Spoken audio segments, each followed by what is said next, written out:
Every federal employees know their thrift saving plans balance. Almost none know about the 5 trade-offs they're making every paycheck. Trade-offs that could reshape your whole retirement timeline. Most federal employees discover these trade-offs late in their 40s or maybe 50s, some even in their 60s when changing courses gets expensive. And you're about to learn what they wish they knew 20 years earlier. Hi guys, my name is Nok, and I hope people understand how their money really works based on the places where they choose to park and save their money. Now, I didn't grow up with a lot of money, and we didn't really understand finance in my immigrant family. What we knew was really just work hard and save more money, then put everything in a savings account, earning next to nothing while living expenses rose at a faster rate. We did what most people do. We cut our spending, we picked up more hours at work, even juggled multiple jobs just to keep up. And I saw a huge problem in that approach and decided to pursue finance because I wanted to understand money. I got my degree in finance. I read books, podcasts, talked to people around me about their personal finance. And through all of this, I learned something important. Most people don't understand what the account that they park their money in can and can't do. That disconnect between what people think their account does versus what they actually do fascinated me. That's why I created this channel, to share what I know and keep learning along the way.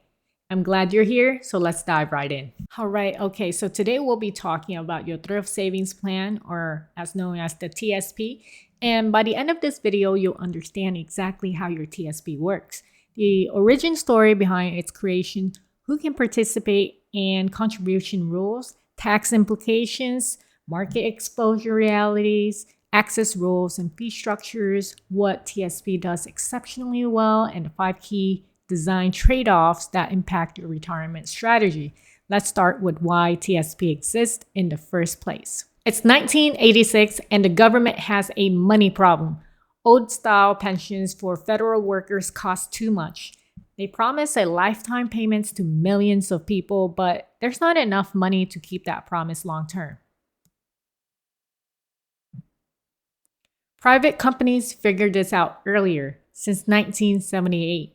They've been switching from pensions to 401k plans. Instead of promising lifetime payment, they let employees save and invest their own money. With this problem in mind, Congress tells federal agency, they said, hey, can you create a retirement plan that's cheap to run and easy to understand? Federal employees need something simple, and we need something that doesn't break the budget. So the government created the Thrift Savings Plan. It's modeled after the private sector 401k, but designed for federal workforce needs. Their approach was straightforward. Provide federal employees with retirement savings similar to corporate workers while achieving ultra low cost through massive scale and simple administration. But what does this design mean for your money? You get incredibly low fees at 0.04% and professional management, but you're limited to 5 basic investment funds compared to dozens of options most corporate 401k offers. Agencies got easy administration and predictable costs. Employees got professional investing at rock bottom prices. Everyone got exactly what the system was supposed to deliver. For 2025, you can contribute up to $23.5 thousand annually. If you're 50 and older, you can add another $7,500 catch-up contribution for a total of $31,000 a year. And if you're between 60 to 63, you get an enhanced catch-up of $11,250 instead of $7,500, which bring your total annual contribution limits to $34,750. So if you're wondering who can actually participate in this plan, the TSP is available to all federal employees and military members. If you're first federal employees retirement system, you get government matching. And if you're the older CSRS, which is known as Civil Service Retirement System, you can contribute, but you get no matching. So the first employee get up to 5% matching per year, an automatic 1% whether they contribute or not, plus matching on the first 5% of their contribution, And the first 3% is matched dollar for dollar. And the next 2% is matched 50 cents on the dollar. Military members in the blended retirement system get the same matching structure. Let me show you what this looks like with real numbers. A federal employee making $60,000 a year gets up to $3,000 in matching annually. That's a 100% return on your first 5% contribution before any market growth. Where else can you double your money instantly? This matching comes with reasonable condition. You must remain a federal employee to continue receiving it.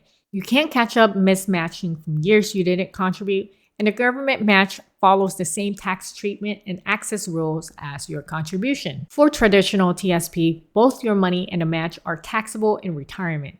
For Roth TSP, your contributions are tax-free forever, but the government match goes to the traditional side and will be taxable later. CSRS employees don't get matching since they have more generous pension benefits instead. Contributions come from your paycheck and are invested based on your allocation choices. You can change your contribution amount or allocation at any time. The government match is invested according to your current allocation, and there's no vesting schedules, so all your contributions and matching are 100% yours immediately, which is better than most corporate plans. So for the traditional TSP contributions, it will reduce your taxable income today. And if you contribute $10,000, you save whatever tax rate is on that $10,000 right now. Your money grows tax deferred, but you pay ordinary income taxes on everything you withdraw in retirement, your contributions and auto growth. So with the Roth TSP, contributions are made with after-tax money. No immediate tax deduction, but your money grows completely tax-free. All qualified withdrawals in retirement are tax-free forever. You pay taxes on the seed, not the harvest. Between traditional and Roth TSP, which one would make the most sense? Well, traditional TSP typically makes sense if you expect to be in a lower tax bracket in retirement, or you're currently in a high tax bracket and want immediate tax relief. Roth TSP makes sense if you expect tax rates to be higher in the future, you're early in your career in a lower tax bracket, or you want a tax diversification. You can split contribution between both if you can't decide. So your TSP gives you 5 basic fund options. The G fund, which is the government bonds, F funds for regular bonds, C fund for big company stocks, S fund, small company stocks, I fund for international stocks, plus a target date funds that mix these automatically. This simple approach means you can't invest in individual companies like Apple or Google, real estate fund, gold sector funds like technology or healthcare, or newer investments like cryptocurrency. You pick what Congress decided was good enough, not from everything available to other investors. The TSP prioritizes simplicity and ultra low cost over investment variety. You're trading access to hundreds of investment options for guaranteed professional management at institutional pricing. Whether broader investment access would benefit you depends entirely on your investment knowledge, time commitment, and risk tolerance. The TSP gives you full market exposure, all the upside when the market go up, but also all the downside when the markets go down. There's no built-in protection against market crashes or guarantees on your account value. Here's what this means practically. Let's say you're 64 with $800,000 saved and you're planning to retire the next year. Now, if the market dropped 25% overnight, you now have $600,000. You can either delay retirement for years waiting for recovery, or you can retire with significantly less than planned. Your retirement timeline depends on market timing, which you can't control. Unlike some retirement account, TSPs allows loans up to $50,000 or 50% of your vested balance, whichever is less. You have up to 5 years to repay, 15 years if you're using it for home purchase. Interest rates are reasonable and you're paying interest to yourself.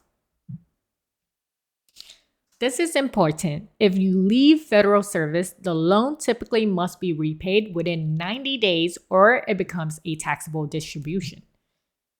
Now, TSP offers limited hardship withdrawals for specific financial emergencies, medical expenses, purchase of primary residence tuitions on educational expenses, preventing eviction or foreclosure, burial or funeral expenses, or expenses for repair of principal residence.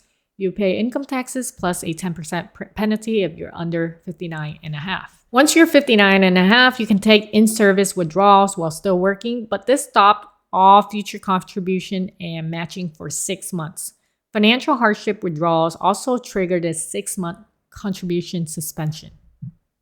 At age 73, you must begin taking what's called a required minimum distribution, RMD, whether you need the money or not. The amount is calculated based on your account balance in the IRS life expectancy tables. Miss the deadline and you face a 25% on the amount you should have withdrawn, plus you still owe the taxes. Now, TSP charges just about 0.04% annually, among the lowest fee in the retirement industry. This covers record keeping, customer service, investment management, and administrative costs. There are no other hidden fees, no transaction costs for inter-fund transfer, and no fees for most account services. To put this in perspective, the average 401k charges about half a percentage to 2% annually. TSP's at 0.04% means on a $100,000 balance, you pay just about $40 a year versus $500 to $2,000 in a typical corporate plan. This cost advantage can save federal employees hundreds of thousands over their careers compared to private sector retirement plans.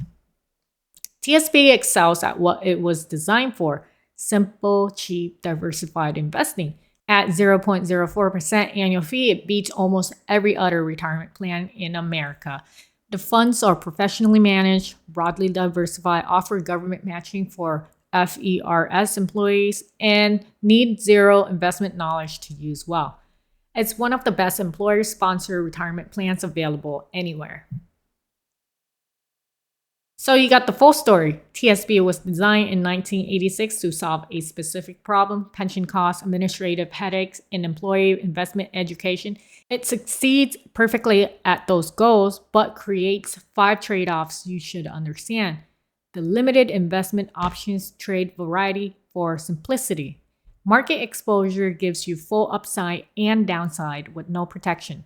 Access restrictions prioritize retirement security over liquidity.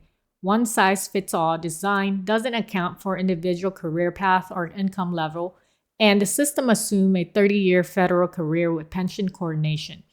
These aren't mistakes, they're intentional choices. Whether they're right for your situation depends on your investment knowledge, career plan, and financial goals beyond basic retirement security. Here's what most federal employees don't realize. TSP was designed as one piece of a 3-part retirement system: TSP plus pension plus Social Security, but you're probably treating it like your complete financial strategy. Why does it matter? Well, this matters because the federal careers don't follow the 1986 playbook anymore. You might want to change agencies, start a consulting business, take early retirement, or help your kids financially. But TSP's system design assumes you work 30 years in the same system and retire with a full pension.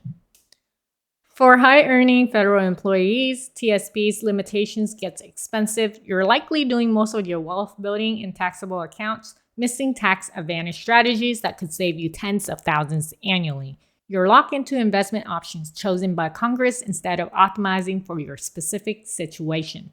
The one-size-fits-all approach that works for GS7 with 40 years ahead of them might not work for a senior executive planning multiple career moves. So I want you to think about this question for a moment.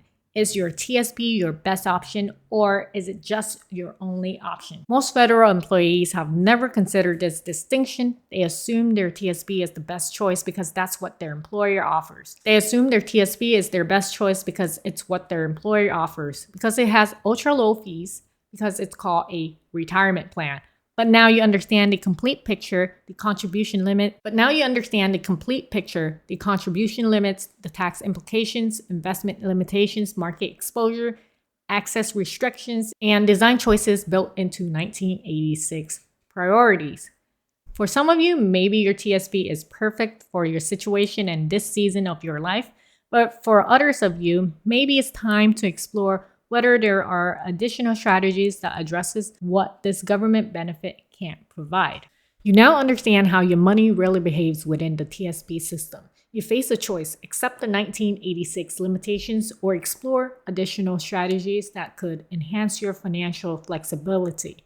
Now, I specialize in helping people eliminate risk, fees, and taxes in the way that they park and save their money. If you want a strategy that addresses these TSP limitations while keeping what's already working in your favor, and you're ready to see how this can possibly apply to your specific situation, click the link below and fill out a quick questionnaire and schedule a brief 15 minutes conversation with me. I'll ask about your goals and your current strategy to determine if what I specialize in can even apply to your situation. Thanks for watching, guys. I'll see you guys next time.